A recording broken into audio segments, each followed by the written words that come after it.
Well, time for another silver and gold update, and tomorrow we might possibly, I don't know what the German court's going to do, but we can see a little hiccup in the markets tomorrow, possibly. And I'll explain what that is later. But you heard a lot of people are investing in gold, quite obvious. George Soros is even buying gold. He's not stupid.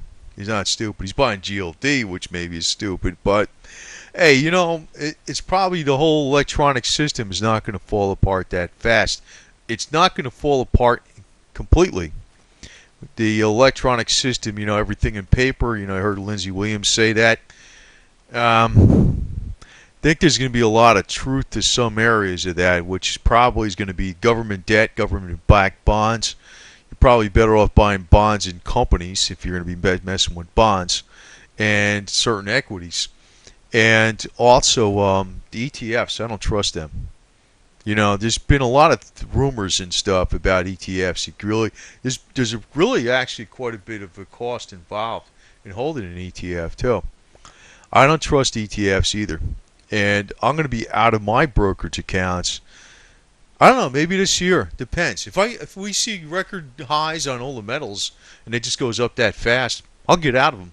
I'll get out of them. I don't care because I don't trust the damn things anymore, but I don't think it's going to fall apart as fast as some people think.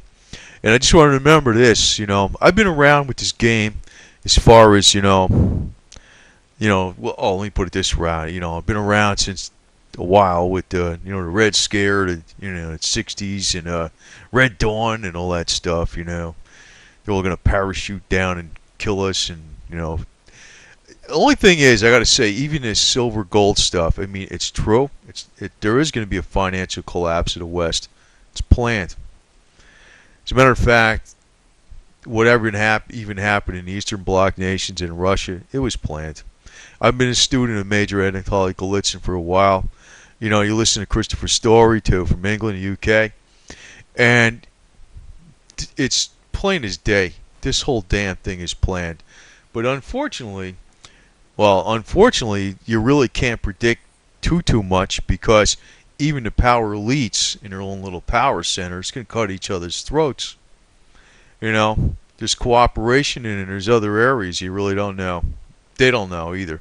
They don't know either because they're all suspicious of each other. A little common sense, that's just human nature. So, well, we know Soros is buying gold, Paulson's buying gold, I heard Putin's buying gold. And in the case of Putin and a lot of Russian leaders, you really don't know how much gold they have because I did see things that indicated, not him personally, but other Russians, they got a hell of a lot of money off the books that you don't even know about. I mean, in all kinds of various exotic metals. And it's like, hey, it's just like the average Joe too. I mean, if you're like a guy that's got all kinds of money, you want to basically keep it off the books. It could be in warehouses or whatever. And just like the average Joe might have silver in different stashed in different places in his city, different family members. Hey, that's just the way everybody works on the top too.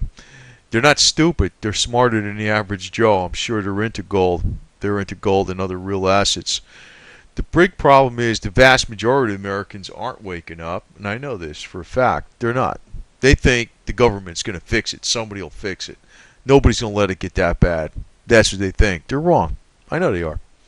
Well, what the hell can I tell you? But I also, on the other hand, I realize that a lot of these silver and gold pundits are playing the fears of the crowd. It's almost like the survival people. Remember when they had the nuclear scare? Well, nuclear scare could still be more real today than it ever was, but when they had the nuclear scare with the the Cold War tensions between the United States and Russia, they were selling doomsday shelters and all this kind of crap, smiling to the bank all the way, just like these silver and gold bloggers are doing. Same garbage.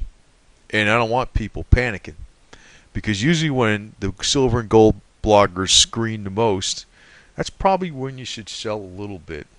I'm not saying sell all because I'm nervous about doing that, but I'll sell a little bit of silver when it gets up to record highs.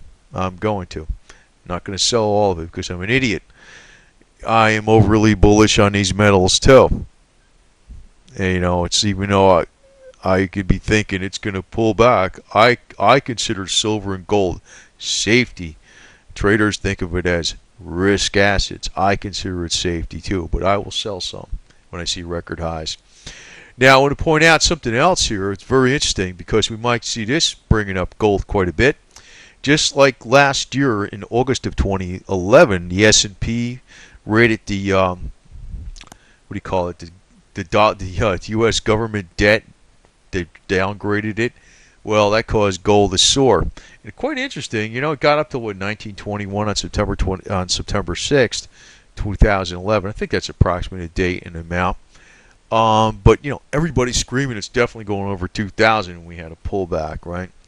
Well, that's the kind of stuff I'm cautioning about. And that's why I listen to Mark Faber, because he's the only guy that's been more accurate than anybody else. It's my opinion, but I'm not trying to steer you wrong. That's the big difference. I'm not going to be.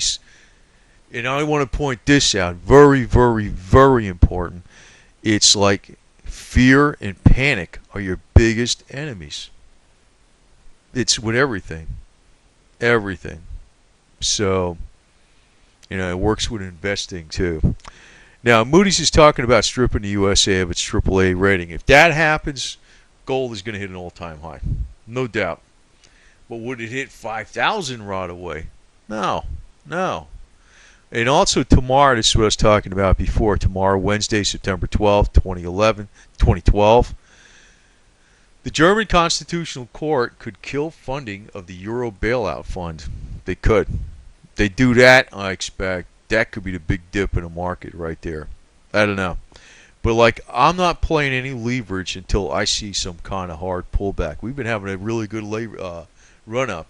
Now, yeah, I should have played leverage from, last month and doubled my money. But I didn't. But I'm still in the game. I'm in it electronically and mostly physically. I'm in all the metals, physically and electronically, but vast more physically. And I'm seeing gains. I'm just a little cautious. I want to see something go crash down hard so I could buy it in. And if it goes up a lot, I'm going to get rid of it. But I'm not going to hold brokerage accounts long term. No way in hell. They might be gone this year. If I see record gains, they'll be gone this year. Something else, too. This is interesting that Christine Lagarde said. She's the IMF managing director. She says that America's fiscal problems are now the deadliest risks facing the global economy. She's been openly stating this. That's a big deal. That's a big deal. And it's quite obvious. But you see, this is the other thing where you're saying, Jim Rogers and Mark Faber, I know they're not really trying to do anybody favors, but they are giving you straight shooting advice, and they're not exactly the same message. I like Mark Faber better because he's more plain talking. He gives you a little more specific, and that's what I want to know. I don't want to know general because I know the general. But he's talking about a 2013 pullback, and that could very well be. If, he's even talking about maybe the stock market's crashing or something here in the next couple months, or maybe even this month. That could very well be. I would like to see that happen because what cash I have in my brokerage accounts would go into triple leverage silver if I see a hard pullback, because then I know that's a clear signal that Ben Bernanke would act if you see the markets pull back. That's where I'm coming from with this stuff. If you just got coins, hey, just hang on. Just hang on. But I don't want to see anybody get burned out. Well, I don't know for 100% fact, because if I did, like I said, I'd be a billionaire anyway. But, I think I have a pretty good sense on this stuff, and I'm using more common sense and than just purely looking at charts and graphs, because we got to realize what is going to. Now, they're also stating that Ben Bernanke's having a 99% chance of doing QE soon. I don't know where the hell that's, but I get a little bit leery about when they start saying that, because that's what's driving the market. Everybody in the world is expecting QE, so they already have it factored in the market. If he says one little thing that says it's not going to happen just yet, and this IMF did something with not, a German court says we're not going to fund bailout funds for the euro, guess what? It'll pull back. I don't know if that's going to be the case, but I see a hiccup coming. And when that hiccup comes, and hopefully it's a good, clear hiccup, that's when I'll get on leverage because I think Ben Bernanke will do QE after that. Right now, everybody's expecting it. It's almost like too sure. It could be that way, but I don't know. Something doesn't smell right with me. I don't smell the whole thing. It doesn't seem right. Now, I want to point out, everything's going up and the dollar's going down. I mean, it looks kind of like a simple equation. Everything's going up. All the markets and crude oil. And it looks like even our ratio from gold to silver is decreasing. And also the platinum is getting closer to gold. Now, as these markets heat up, I call them the silver shills because, they're shills too. They're shills too because they got a one-track mind. Now, I want to point out something else, that if you have a whole ton of silver, you got 15,000 ounces or some crazy crap like that, and if you don't have food, you don't know how to have electrical power, you don't have defense items, you don't have water, and you don't know how to do anything on your own, you could be totally screwed. So I'm going to tell you this, I'm going to put some other, interject other videos in amongst these silver videos on how to do different things. It's because that is very, very, very important. It's like if everything does collapse, fear and panic, number one, those two things are actually your biggest problems. People should not run to the hills or stuff like this. You just should have things ready for contingencies.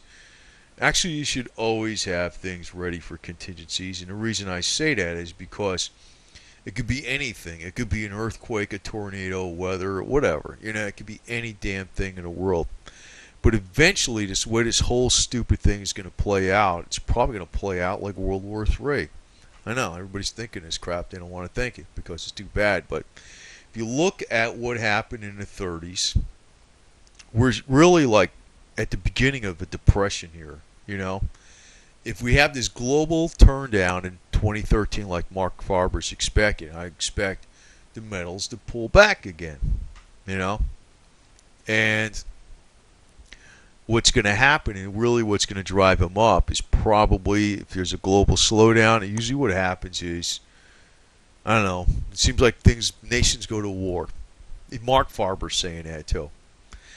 I know if you say it too much, you say it for too long, it's like, yeah.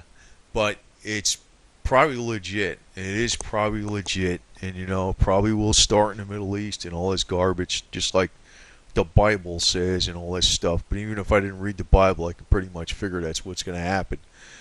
But if that type of stuff happens, you do want to know other things besides just, I have silver coins. You want to know other things. And, it's not the end of the world. Even if you had a nuclear war, it's not the end of the world. So just want to point out a lot of common sense things on various other topics besides silver, because a lot of people are saving silver because of a total financial collapse. If there's a total financial collapse, we're probably going to go to war. And then it's going to be worse. But I don't want people to be like all down in the dumps. I don't want people to be fearful, and I don't want people to be panicking. So, and I'm going to tell you, I'm not selling nobody nothing. I mean, I don't have anything out here like go buy my food and go buy my products. I'm just talking about this stuff. But I'm going to present my ideas on practical ways of doing things, because I don't like blowing a lot of money on bullshit. Because, I've been ready for the sky is going to fall for like probably the last 20 years or more, right? And I don't really think about this shit. I have this crap, and I don't really think about it. I always think in general that most people don't do this. They're freaking idiots. But I'm like more of a cautious person. But I just got to point out for the third time, fear and panic are your biggest enemies going. Just do the stuff you could do cheap, and I'm going to point out what some of those things are. So, and because if you're in silver for this big collapse, it's going to get worse than just, the bank closes. It's going to be like if the bank closes, commerce stops, right? Well, I don't think the bank's going to close, and I don't think it's going to be quite as bad as you think. But if there's this financial collapse, we're thinking should really get out of control is if they go into global warfare. Then it's going to be really bad. So, in the meantime, I'm going to point out my stuff. I got a very clear head. I got a very practical way of doing things, and I'm cheap. You know, in other words, not cheap where I'd say there's different types of cheap. Cheap, you know, if you could be so cheap that you actually wind up spending more money, but I always get the best value. Keyword: best value. Something has multiple uses. That's the way to go. So I'm going to point out some different things you could do for survival on, electrical, water, mechanical things, building. And, another thing I want to point out is like, a lot of these people think there's going to be this global collapse and the end of the world is coming. They're ready to go to the hills. And I say to people, don't listen to that crap. Just stay put. I mean, yeah, if you got this, you know, I don't know. Maybe there's be a situation where you got to go leave or something to some other spot. But generally speaking, that's not going to be the case. Don't do that type of stuff. Just be cool, be calm, and the more skills that people have that are practical, middle class, craftsmen, skilled labor type things that people can do on their own, then everything gets rebuilt and it's built as you need it. So it's a matter of just working together and working hard and working smarter. So that's important. So I'm going to put out some other videos besides this gold and silver stuff about more practical stuff. And I like the motorcycles, so I'm going to probably put some more out there. I probably could have. I've done so much work on bikes. I could have been like a. I could probably be a professional mechanic besides being an accountant. That's for sure, because done about every damn thing there is, and I'm going to put some more videos out on that.